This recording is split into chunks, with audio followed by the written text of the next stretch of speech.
welcome back to your mats. Today we're going to look and we're going to explore Ardha Chandrasana. So this is one of my favorite poses. It's half moon pose. So this is a balancing pose. So it's really good for building strength and stability in your ankles. And then it's an all body strengthening workout. We're having to use the core in order to keep us nice and strong. The legs are having to work. We're reaching with the arms, expanding through the chest. This is really good stretch also for your hamstrings, and like I say, it's one of my favorites. Now, because it is a balancing pose, some days you'll nail it, other days you won't. So always try and come at these poses with a little bit of fun, a little bit of playfulness. If you fall or wobble today, it really doesn't matter. We all have good days and bad days, but just don't let that put you off of it, and try not to take it too seriously. So in order to activate the core before we come into the pose, we're just going to take it down onto the floor, and we're going to come into tabletop. So hands strictly underneath the shoulders, knees set underneath the hips.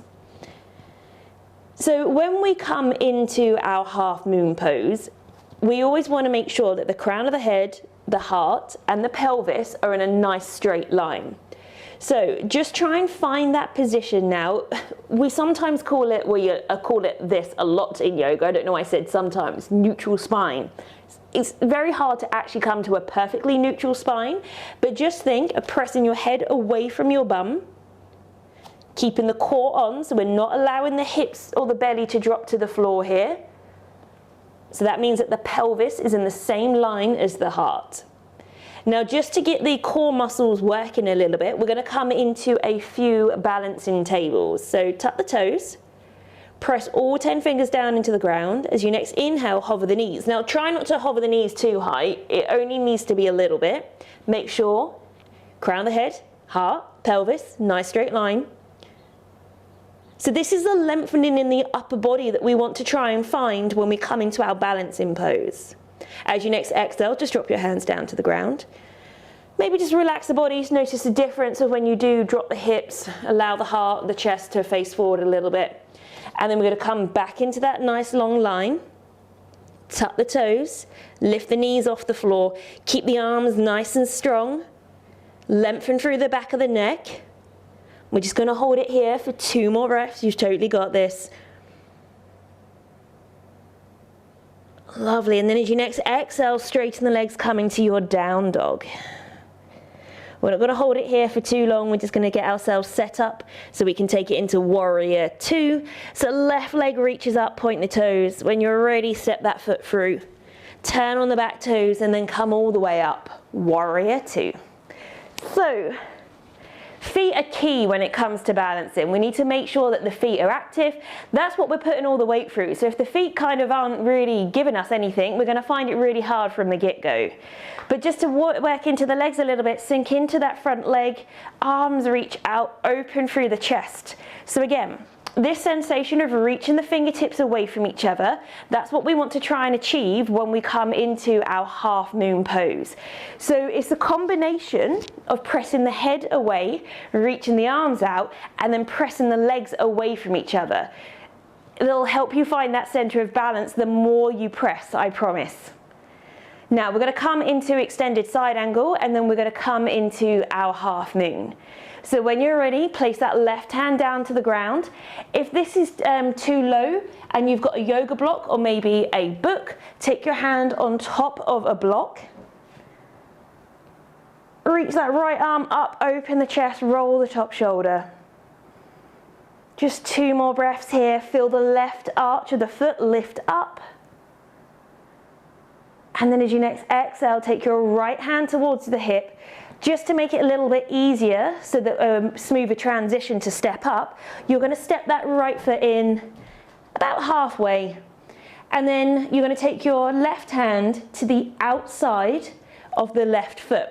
You can still use a block if your hand, if it feels like your belly is getting in the way, or if it just feels like I don't know, that leg's too close to the body, then definitely use a block. That's fine. I always like to turn my fingertips out to the side. I just find that especially when my hands are down on the ground, it just gives me a little bit more stability. Now to start, you're going to look down towards the floor, so maybe just in front of your left toes.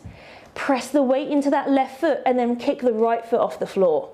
Now you need to play around with that left hand a little bit, maybe bring the hand a little bit further forward. And then you're going to point the right toes out to the side, so we're opening through the right hip. Pull the left arch of the foot off the floor. Make sure all four corners of that left foot are being pressed down into the ground. And then think about the head, heart, pelvis. Try and work it into a nice straight line. You can either keep your right hand to your hip or reach the right arm up. Always have a little bit of a soft bend in that standing leg. We don't want to overlock the knee. And then maybe you can come up onto your left fingertips, become a little bit lighter. Now the more you reach that right hand up, then naturally that left hand will lift off of the floor or the block. But get that sensation of reaching the hands away from each other, head away from that back foot. Remember, if you fall or wobble, it doesn't matter. You can always return your hand to the block. Lovely. Bend into that front leg, step the right leg down, come back into your warrior two. And then we're just going to straighten the leg, turn the toes, coming to our Peruvian. Whew. So you might feel like that left ankle's really worked. Maybe it feels a little bit crampy or a little bit burny in that underneath of the left arch, which is perfectly normal. That means that we've been really working the feet muscles, help stabilize and strengthen them. So hopefully you're ready to try that on the other side. So turn your right toes towards the back of the mat, reach the arms out, sink a little bit deeper, work into the inner thigh muscles. We're just going to hold it here for a breath. And then we're going to take it into that extended side angle. So remember, hand down to the ground or maybe take it onto the block. And the great thing about the block is that you have 3 different heights. So as you progress in this pose and you find a little bit more space, you can take it down or just stick with the block. Nothing wrong with using a block at all. From here, press the hips forward a little bit, open the chest. Try and lengthen through that top side. And then we take the left hand towards the left hip. Step the back foot in halfway. I've got a new yoga mat, so it's quite slippery, which is why I'm cautiously tiptoeing my foot in. Look down towards the ground, send the block or the hand to the outside of the foot, maybe turn the fingertips out to the side. That's just my personal preference. And then from here, kick the left foot off the floor. So take as much time as you need to set yourself up. We shouldn't always be in a rush to come into that end pose. Enjoy the journey of exploring this asana. So activate that right foot. Make sure you're not locking that right knee joint. Soft. The left foot pointing out to the side. Press the heel away from you. Find that nice line in the upper body. Maybe release the left arm. Now if you've got problems with your shoulders and it's uncomfortable, reach the left arm up. Just keep the arm alongside your hand to your hip, whatever feels good. Maybe, see if you trust yourself, can you come up onto your fingertips?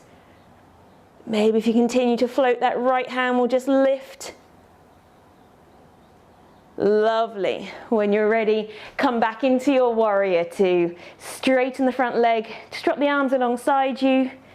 Oh, awesome work. Heel toe the feet in. So I can't really show you this because I'm in a conservatory and it's literally a glass box. But what you can do is, if you're finding it difficult in your warrior three to expand the chest open to the side, get the top shoulder on top of each other when you're in that position, what you can do is set yourself up against a wall. So you'd come to the walls behind you, come up into your warrior two. So you want as much as your body touching that wall as possible. So think the right calf, knee, hip is being pressed into the wall, so that when you come into your half moon, you've got the wall there as feedback. So you kind of want to roll back, feel the shoulders, your upper back on the wall, and that will give you a really good indication of the pose that you need to find when you're in that warrior two. So I hope that's helped. I hope you like that pose as much as I do. If not, I promise you that with practice and patience when it comes to balancing, they can elevate your practice. Chingity ching, it's Dominic the donkey.